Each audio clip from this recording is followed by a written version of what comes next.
Want to speak real English from your first lesson? Sign up for your free lifetime account at EnglishClass101.com. Hi everybody, welcome back to Ask Alisha, the weekly series where you ask me questions and I answer them. Maybe. First question this week comes from Kanseng Shyam. Hi Kanseng. Kanseng says, Hi Alisha, if the first verb in a particular sentence is used in its first form, then what form should the subsequent verb be? For example, the poet says that the Great Terror of Russia crippled the Russian people. In this sentence, I used the first form for the first verb, says. For the second verb, I used the second form of the verb, crippled. Is my sentence grammatically correct? Can you explain? And when do we use verb forms 1, 2, and 3? Okay, so first, to clarify for all viewers, this expression, first form, or second form, or third form. First form refers to the infinitive form of a verb, so like the simple present tense form. Second form refers to past tense, and third form refers to the past participle form of a verb. Second, yes, your sentence is grammatically correct, the one that I've just read here. But third, as far as a rule for when to use like first or second or third form verbs, you can make a lot of different combinations. It just depends on what you want to say. So you can make grammatically correct sentences by using first and then second, or maybe first and then third, but it just depends on the meaning you would like to communicate. For example, my parents say I work too much, and my parents have said I work too much. My parents said I worked too much last month. All of these sentences are grammatically correct, and all of these sentences use different combinations of first, second, and third form verbs. It depends on what you want to say. So a refresher, first form, simple past tense, is used for general facts and for things that are always true, like regularly occurring actions. Second form, the simple past tense, is used for actions that started and finished in the past. Third form, the past participle form of a verb, is used like when we're making present perfect or past perfect expressions, or when we're talking about unreal situations.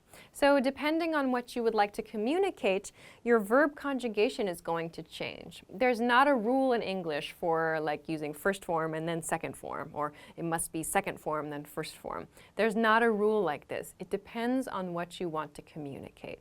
So I hope that this helps you, and I hope that you experiment a lot to see how the different verb conjugations can change the meaning of a sentence. Okay, thanks very much for this question. Let's move along to your next question. Next question comes from Naveed Abbas. Hi, Naveed. Naveed says, Dear Alisha, I'm from Pakistan. When do we use someone and anyone and anyone? What is the difference between these two combined and separated words? Hope you can teach me. Thanks. Nice question. First point, I want to mention some and one, so with a space between some and one. This is not something we use in everyday modern English. We don't use some and one separated, so don't think about that. Don't worry about that. Someone and anyone, however, we do use. So this is someone and anyone with no space. We use someone when we want to make positive statements, when we make requests, and when we make offers. For example, can someone help me make dinner? Would you like to speak to someone? Anyone is used in information questions and in negative statements. I don't know anyone at this party. Have you seen anyone wearing a top hat recently?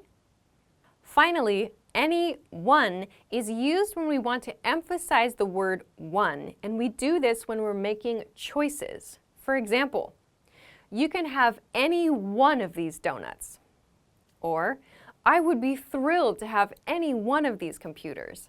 So it shows that maybe there are many choices, and all of them are good choices. So you'll hear any used to emphasize one in this way. So I hope that this helps answer your question. Thanks very much for sending it along. Okay, let's move on to your next question. Next question comes from Tu Le. Hi, Tu.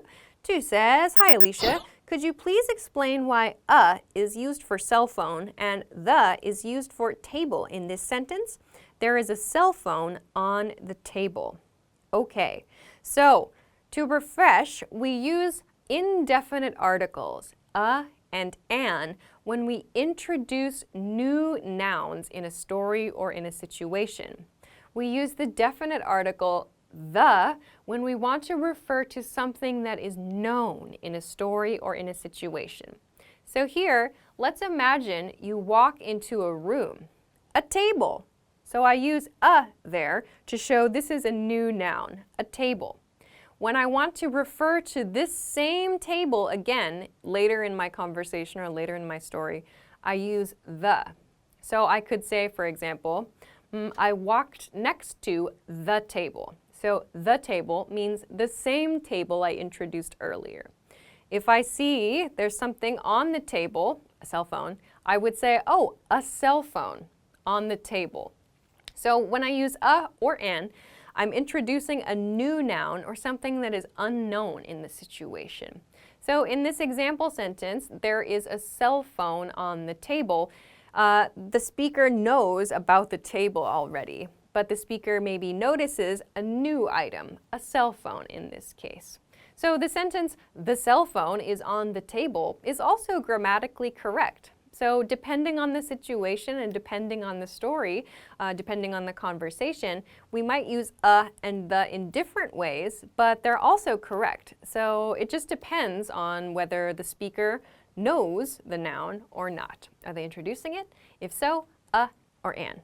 If they're not introducing it, if they're referring to something else in the story, the. So I hope that this helps answer your question. Thanks very much. Okay, let's move on to your next question. Next question is from Emma. Hi, Emma. Emma says, hi, Alisha. I love your lessons. Thanks. Would you please show us the differences among suggest, advise, offer, recommend, and propose? Thanks in advance. Okay, big question. Let's compare suggest and recommend first. So we use suggest and recommend in almost the same way. It's like you're giving someone your opinion about something. However, when you recommend something, it has the feeling of personal experience. So for example, if I recommend a restaurant, it's because I've been to the restaurant, I thought it was good, and I want you to go there, or I think it would be a good choice for you. If I recommend music to my friend, it's because I listened to the music and I think it's a good fit for them. When we're using suggest, it doesn't necessarily mean that there's personal experience involved. It's more like you're giving your advice to suit that person's situation. So, for example, your computer isn't working? I suggest you restart. I suggest this hairstyle. I think it would suit your face. So suggest, because it doesn't have that feeling of like personal experience, it can sound a little bit like disconnected, or maybe a little bit more formal than something like recommend. Let's move along then to advise. Advise was the next verb. So when you advise someone, it means you give them your opinion.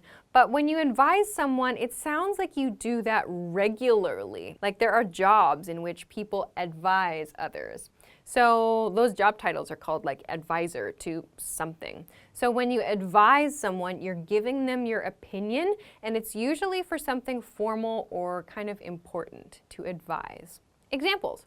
The lawyer advised me not to comment on this. My team has been advised regarding this issue. So this word does sound a little bit formal. Okay, let's move on to the next word, which was offer. So offer, think about offer as like the step before give. So you want to give someone something. If I decide I want to give you my phone, for example, but I want to ask you if it's okay, is it appropriate? I can offer it, and I would say, would you like my phone? So that's an offer. It's like the step before give. So to offer someone something is to ask them if they would like that thing. So some other examples. He offered her a drink. The whole team was offered a promotion. So offer doesn't mean give. It's like the step before give. Okay, the last word that was on your list was propose. So we use propose in formal situations. We use this like in business situations or other work-related situations when we want to give a new idea. We want to present a new idea, a fairly serious idea. We also use this when we are asking someone to marry us. So, some examples. I'm going to propose a new product for next year. My brother proposed to his girlfriend. So you can hear propose tends to be used for more serious situations. It's like suggesting something but kind of formal. So suggest is used for like small everyday things, as is recommend. Propose is like you're bringing a new idea to someone and asking for permission to do that. So I hope that this helps you. Thanks very much for this question. All right, let's move on to your next question. Next question comes from Faisal Sayed. Hello, Faisal. Faisal says, what's the difference between us and we? The difference is the part of speech. We acts as the subject. Us acts as the object. So it depends on the position of the word in the sentence. If you're using we, if you want to talk about a group of people as the subject of your sentence, use we. If you want to talk about a group of people, including you, as the object of a verb, so receiving some action, we use us. Some examples. We talked to the boss. The boss talked to us. We chased the bullies. The bullies chased us. So in these example sentences, you can see I reverse the subject and the object in each case. So we is the subject of the sentence. Us is the object of the verb. I hope that this helps you. Thanks very much for the question. Okay, that is everything that I have for this week. Thank you, as always, for sending your questions. Remember, you can send them to me at EnglishClass101.com/ask-Alisha. Of course, if you liked this video, please don't forget to give it a thumbs up, subscribe to our channel if you have not already, and check us out at EnglishClass101.com for some other things that can help you with your English studies. Thanks very much for watching this week's episode of Ask Alisha, and I will see you again next week. Bye-bye. Want to speed up your language learning? Take your very first lesson with us. You'll start speaking in minutes and master real conversations. Sign up for your free lifetime account. Just click the link in the description.